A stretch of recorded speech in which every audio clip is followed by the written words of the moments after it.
That was a good little a cappella version of We Will Rock You, I think. Maybe.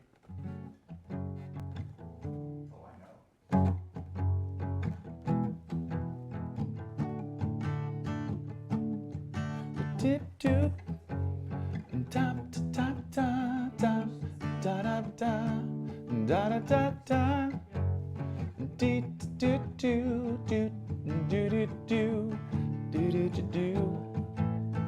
Oh yeah, la da da da da da da da down to me, me. Change has come. She's under my thumb.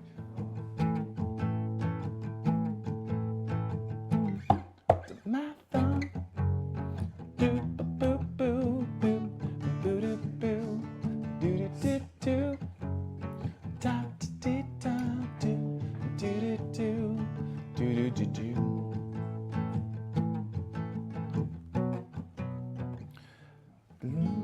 Oh yeah, where she taught do do do do do do do do do do do do do. Are we on?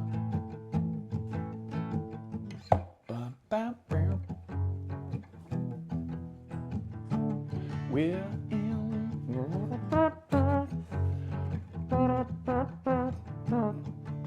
Do do do do do.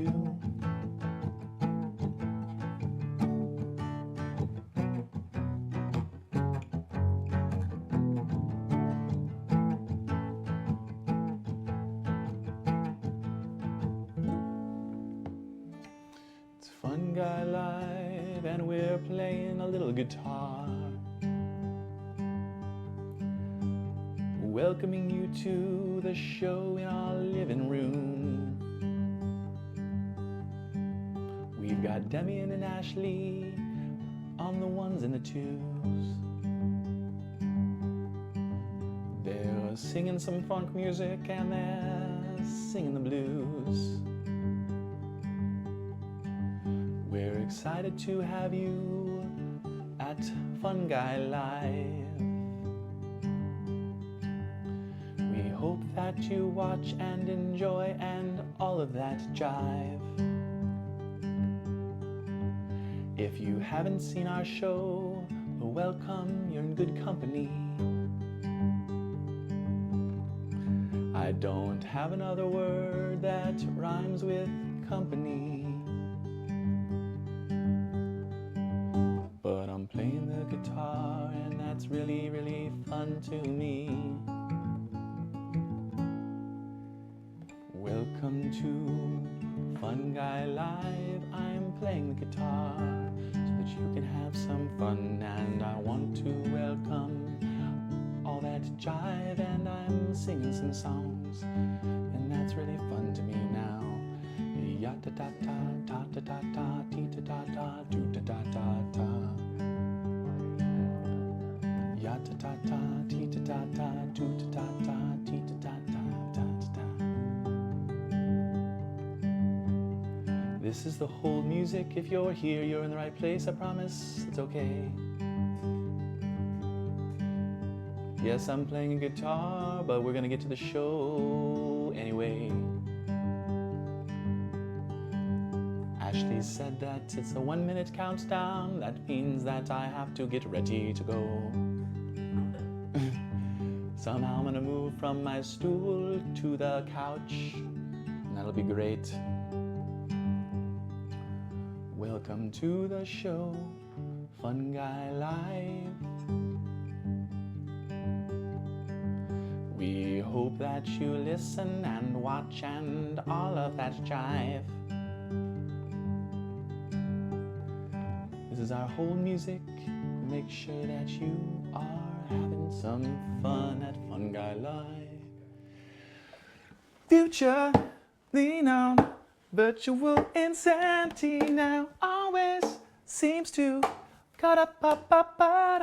Virtual insanity is what we're living in.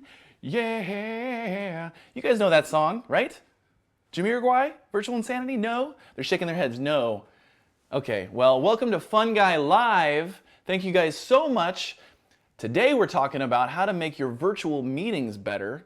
And with me, as always, is myself, Matt Cornelison, founder, producer at FUNGI Media. And of course, we've got Ashley and Demi in on the ones and the twos, back in the studio, mixing it up, making things happen. And they're making us look and sound good in this virtual world that we're in right now. Virtual insanity is what will. Hard to hit that note. There he is. Jamiroquai, the singer, right? He's got the mask on, kind of a clever thing. Again, a lot of head shakes, a lot of no's in the background. You guys know the music video, right? It's a 90s thing. I know, some of you do. Let's talk about how to make our virtual meetings even better than they are right now, because it's really challenging. Right now, meetings are looking very different than they did before, whether it's with your customers, whether it's with your employees, whether it's with yourself. Virtual meetings are where it's at right now. And of course, along with that, there are some new challenges and some new hangups that we have to kind of overcome. But the cool thing is that right now, all of us around the world are sort of going through this like training to be able to do virtual meetings, whether it's through Zoom or Skype or whatever your technology is. But the challenge is, how do we make those more engaging? And how do we use the medium to elevate the experience, right? I want to know what your guys' challenges are right now. What are some of your hang-ups with virtual meetings? Is it the technology? Is it the engaging thing, which I think is one of the biggest challenges? Or is it the fact that your cat makes awkward appearances in your video window when you don't want that to happen? Like Ashley's cat, Leo. He always is in every single meeting right now, and it's hard to take her seriously sometimes. No, I take her seriously, but what is your hang up? I'd love for you guys to enter that in the chat window, in the comments. Tell us what you guys are facing, because we want to hear it from you. So back to the story at hand here. In terms of the technology, I think that can be one of the hardest things to get right, and that's kind of the first thing you have to get right. I'd like to see if you guys can relate to this little scenario with our good friend Nate Katanis and his partner Kevin. Let's roll that beautiful bean footage. We need to make sure that we present with confidence, we present with strength, and we look good on camera. So let's go ahead and get you in position. I think you're a little big. That looks great. Put our headphones on. Can you hear me? Test? What? Can you hear me? Yeah. I can't hear you now. What? I can hear you coming through here. Can you hear me if I talk to... These are noise canceling. I can't. How about now? Let's get the microphone set up right now. Can you hear me? How's this? It's good. Your face is... I can't see your face. Probably a little low. How's that? That's better. How about that? I can't hear you now. What if I talk down like this? No, move the camera. If you move the camera, whoa, we can see, and then you can... Yeah. Does it look good? Yeah, Ladies and gentlemen, I'm Nate Katanis. My name is And I'm so excited to have you here at our virtual Unlock Your Unstoppable event. You know what? This isn't working. All right, so maybe some of you guys can relate to that ridiculousness. Hopefully it's not that bad as those silly gooses. But the technology is really important part to getting it right, because one of the things we have to think about is, how do we present as a speaker at a meeting, right? And there's a couple of key things that I think that we need to focus on, and this is some basic stuff, but I see these mistakes a lot. The first thing is lighting, right? One of the most basic things I think that, and people get this wrong sometimes, is having that light be in front of you and not behind you. I know it sounds really obvious, but we can get that silhouette look when there's like a window behind us and we look really ominous, like we're a scary person. We can't see our facial reactions, and it's really important to make sure that people can read your face if possible, and lighting is really important to that. So let's look at that graphic, because I want to show you guys, this is really basic, but even if you don't have a professional light, you can use a window, but just make sure that window's in front of you and not behind you. I realize that we have a window right now behind us, but we have professional lighting that's balancing that out. So lighting is really key. The second thing is sound. In terms of sound, we want to make sure that you're in a quiet space. Not a big space with a lot of exposed surfaces because that creates a lot of reverb and a lot of echo. I want to try to avoid distractions like our family members and some of our cats or our dogs or whatever. Making sure that we're in a quiet space and we're close enough to the laptop or the phone or whatever it is so that the microphone can pick your sound up clearly. The third thing is the framing. So you can see when you look at our frame here, I'm in the center of the frame. My eye line is about the top third of the frame right there. And I've got a little room on top to put a little birdie that could land on my head and just chirp around up there. So we want a little bit of headroom to make sure that we have a good solid frame. So if we do those three things, really simple, we will definitely elevate our experience as the presenter, as the speaker. Now, the second part of this, which is really even more important, I think, is how do we make it more engaging? How do we facilitate a conversation and make our meetings more inclusive and use the medium to do that? Well, I have a special guest. I'm so excited to have him with us. His name is Mark Rickmeyer. He is the CEO at TableXI, and they are known for building really strong culture. In fact, they were named one of the best places to work in the whole country. So he knows a thing or two about culture, and he also created a little thing called inclusion cards to make meetings more inclusive. I'm gonna put my earbuds on so I can hear Mark. Mark, welcome to the show. How are you today? I'm cracking up as you've been doing your intro. I don't think any of us realized just how adorable and annoying cats are until we started working from home. The amount of times I've had a cat on my keyboard in the last month is mind-blowing. So yes, beyond my now the hatred for cats, I'm fine. Things are great. They'll keep you on your toes. They do. But so first of all, you created inclusion cards to make meetings more inclusive. Could you just introduce us to inclusion cards? Yeah, this actually came out of an idea that then became a Kickstarter that then became a card game. So as we do work in consulting, we're frequently dealing with clients and trying to make sure that the good ideas make it into the software, not just the loud ones. And to do that, you have to really think about how do you make sure all the voices get heard. We created a series of cards that you can use, like actual cards you can hold up in meetings to facilitate a dialogue. And after getting some good encouragement from friends, we put it on Kickstarter and it closed. And so now we are a card game company on the side that we actually make these little facilitation prompts that people can bring and kind of leave in their conference rooms to encourage that right level of discussion. So what are some examples of the cards so people can kind of wrap their heads around this?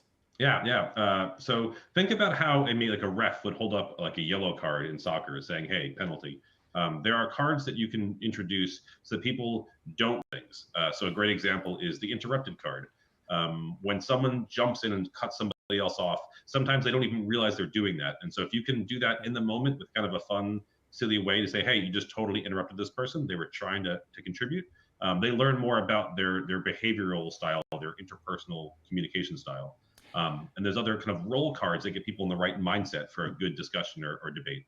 And obviously this is not your main gig. You guys are a technology company, but you're sharing this with your clients and helping them make meetings more inclusive. Is that right?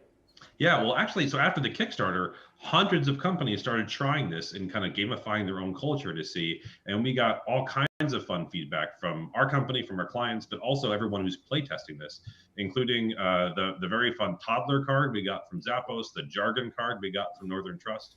These new things that people want that they've done in their company cultures that now we all get to benefit from and approach these design or debate discussions with a little bit of levity and some good insight. It's been really fun to get all these other ideas from other companies on how to facilitate conversations. So we're living in this virtual insanity world that we're living in. How have you adapted the cards that are physical to the virtual meetings? That's the trick, right? One of the things that is really difficult is making Zoom engaging. For anyone who's been on a Zoom call for hours, it's very it's very frustrating to be sitting in the same chair, not able to move around. And you're right, the things that worked in a physical space when you're all together don't translate. Right. So we've been thinking about how can we take Zoom to not just be the kind of virtual table we all sit around, but the facilitation technique itself. Like, what can we do with Zoom to actually make it a little bit more engaging and more fun? So we started taking those roles that we had talked about, like the toddler, and saying, how can someone in a meeting say, yep, that's the back, this is my new background. And for today's meeting, I'm going to be the toddler. I'm going to ask questions that no one else is going to ask. And I'm going to say things like, yeah, I don't get it still. Can you explain it one more time? Explain it to me like I'm 5. And I can blame it on the game. I can say, like, I'm just being the toddler today. Or I can be the one who's just really pushing back to understand something and say, like, I'm just playing the devil's advocate. I really want to understand why you think this is a good idea. And I can then contradict a CTO in a way that I probably wouldn't have done otherwise. Or I can be the one who's really helping to make sure that topics are moving forward and that things are being taken offline, not because I'm mean, but because I want to make good use of our time as the timekeeper, and people understand the mindset I'm in. Gotcha. That's really cool. So how can people, I guess, can people get these cards and use it for themselves or the backgrounds? How can they find these? Yeah, we actually made a whole site for it, and allows people to then start thinking about how they can use this with their big talks. So if you go to meetingsdoneright.co, you can learn more about the cards, the analog cards, which just came back from the printer.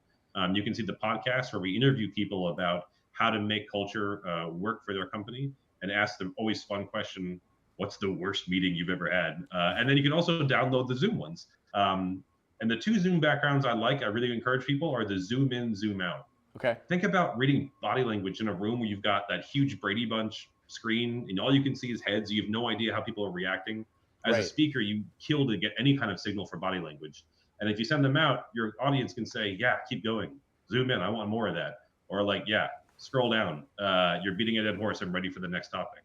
So you would actually have a panel of all red or all green or a mix, and you'd actually be able to see that to get some sort of interaction. Straight up. Yeah, I was doing this. I was leading a big conversation on design thinking with the GoTo conference, and I was able to get insight from my audience and say, yeah, most people want me to keep going, but a few people want to move on. And so it allows me to get a sense of the level of dialogue or the level of detail I want to get into. And as a speaker, that is incredibly important because I no longer have the body language to rely on. So there's great ways you can actually make sure people understand the mindset you're coming from, but then think about Zoom in a more like effective way for facilitation.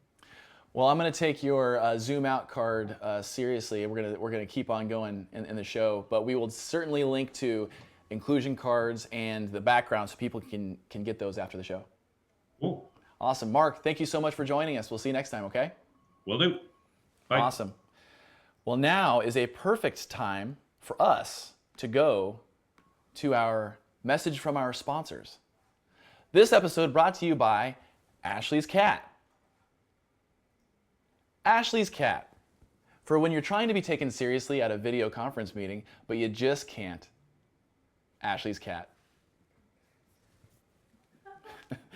By the way, Ashley's cat, his name's Leo, but it's Leo DiCaprio, which is probably my favorite cat name I've ever heard in my entire life. He's one of the most famous cats ever. Let's wrap this baby up with a little food for thought. Guys, I hope that you really took a couple of tips and tricks from here. So obviously, to come across as a clear presenter, we have to get the technology right. We have to make sure we've got the right sound, the right lighting, and the right framing so that we as speakers can come across in a clear and compelling way. We sound good, we look good. But the second part of this is what creative ways, what creative tools can we bring into Zoom meetings or Skype meetings or whatever the technology is to make them more inclusive, to make them more engaging, and actually use the medium, just the way that Mark and the inclusion cards are used for those backgrounds. I hope that was really helpful. We want to thank you guys so much for tuning in to FUNGI Live. As always, if you have questions, if you guys have ideas and you want to share them with us, we build this whole show around your questions. Please put them in the chat, please put them in the comments, and we will taco about it. Thank you so much for joining FUNGI Live. We will see you next Thursday, 12 p.m. Central. Adios, everybody. Future, virtual insanity now, always see